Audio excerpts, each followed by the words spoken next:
మీరు మీ కెరీర్లో అంటే చిరంజీవి గారి వరకు నాకు వచ్చింది సార్ 2 సార్లు అవకాశాలు వచ్చింది. అవునా? వచ్చింది. ఒక్కసారి ఈవీవి గారిది అందులో కూడా సిస్టర్ క్యారెక్టరే ఊహ చేశారు. ఆ తర్వాత ఆ క్యారెక్టరు అల్లుడే మధ్యకవా ఈ సినిమా అదే అల్లుడే మధ్యకవే సిస్టర్ క్యారెక్టర్ ఊహ గారు చేశారా? అప్పుడు నాకు కూడా అవకాశం వచ్చింది మరి చెయ్యాలని. నాకేంటంటే ఆయనతో పాటు డాన్స్ చేయాలి కదా, మరి నేను సిస్టర్ క్యారెక్టర్ ఎట్లా చేస్తాను అనేసి అది ఒక్కసారి నేను వదులుకున్నాను. మళ్ళీ రెండోసారి వదులుకున్నాను ఇన్ ద సెన్స్ ఇంకా వేరే దారి లేదు కదా, నేను సార్తో డాన్స్ చేయాలి, మళ్ళీ సిస్టర్గా చేస్తే హీరోయిన్గా చేయలేను కదా. సో నాకు ఒక చిన్న ఇదేంటంటే పక్కన చెయ్యాలి అనేసి. సో సెకండ్ ఛాన్స్ ఏంటంటే ఎడిటర్ మోహన్ గారిది మన హిట్లర్ రాజేంద్ర ప్రసాద్ గారి పక్కన చేయాల్సింది. కరెక్ట్గా అప్పుడే తమిళ్లో ఏదో ఒక మూవీ చేస్తున్నాను. ఏదో మూవీ అండి, మన రామ్కి గారితో అనుకుంటాను, తడయం అని ఒక మూవీ. కరెక్ట్, తడయం మూవీయా లేదు ఏదో ఒక movie sir, I'm not so sure.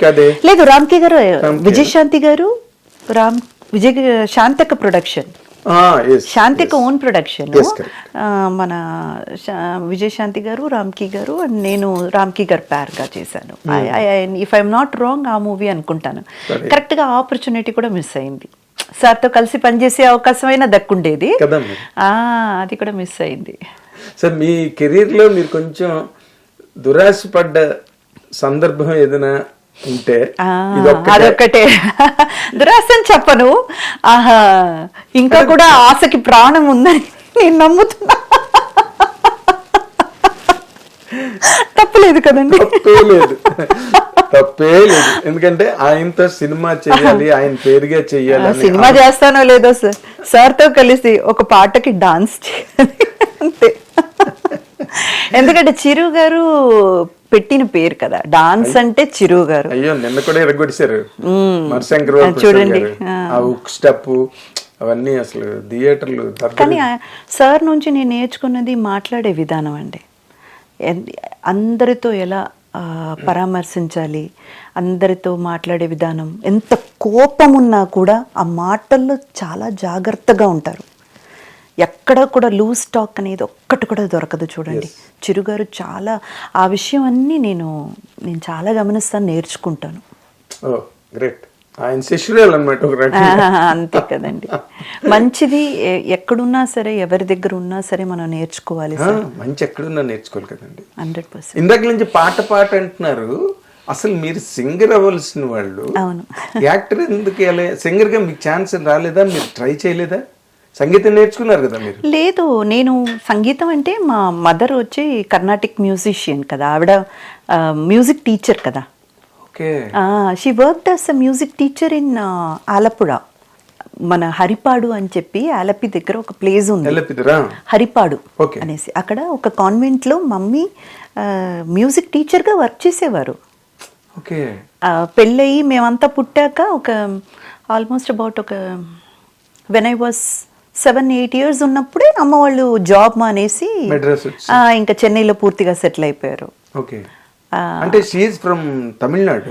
అంటే మేము ఒక ఏమంటారు, నాన్న అమ్మ వీళ్ళ అంటే మా తాతయ్య వాళ్ళు ఇద్దరూ కూడా ట్రివాండ్రంలో సెటిల్ అయ్యారు.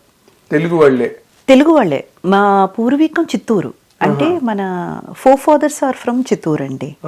ఆ తర్వాత మరి జాబ్ కోసమా మరి దేనికోసం అని తెలీదు, మా తాతయ్య ఇద్దరు కూడా ట్రివాండ్రంలో, ఒకరేమో ఇలా మ్యూజిక్ నేర్పించేవారు, మ్యూజిక్ నేర్పించి ఈ ట్రివాండ్రం టెంపుల్లోనే దుబాషిగా పనిచేశారు మా అమ్మ వాళ్ళ నాన్న వాళ్ళు. అంటే మా అమ్మ తరపున మా తాతయ్య ఉన్నారు కదా ఆయన, మా నాన్నగారి నాన్న వీణా విద్వాన్. ఎక్కడంటే ట్రివాండ్రం ఆల్ ఇండియా రేడియోలోనే వీణా విద్వాన్ గా పనిచేసిన ఆయన.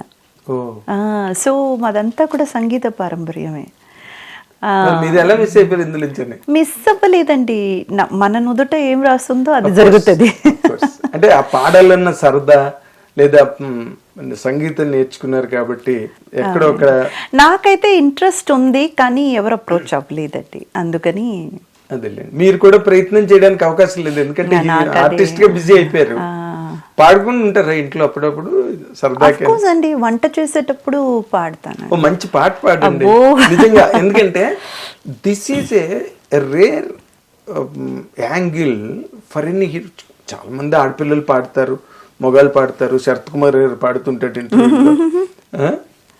మీరు పాడితే, ఎందుకంటే సంగీత పారంపర్యం నుంచి వచ్చిన వాళ్ళు, అమ్మ సంగీతం, తాతగారి సంగీతం,